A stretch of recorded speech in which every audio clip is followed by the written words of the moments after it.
defining terraforming as having the goal of being able to walk on the surface and breathe without mechanical, technological assistance. Theoretically, the closest to Earth, in distance and similarity, would be Mars.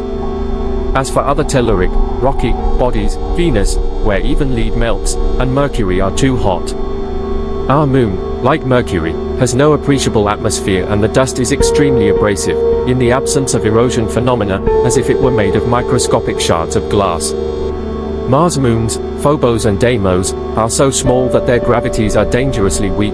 One mistake and an astronaut could be stuck in a parabolic trajectory for hours, or even escape the satellite altogether. The moons of the gas giants suffer from deadly rates of radiation in addition to the vacuum and cold. Examples: Europa, Jupiter's moon, has an ocean with more water than Earth, but under many kilometers of ice, harder than rock.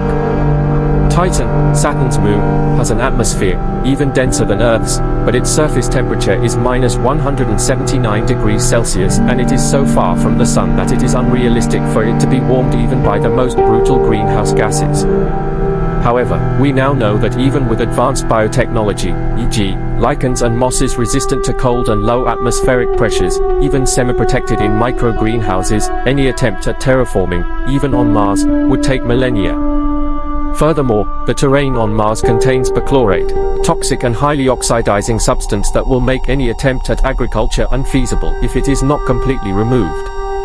So realistically, Mars and the Moon could perhaps support scientific exploration stations, totally dependent on regular supplies from Earth, like the scientific stations in Antarctica, but in an even more difficult situation.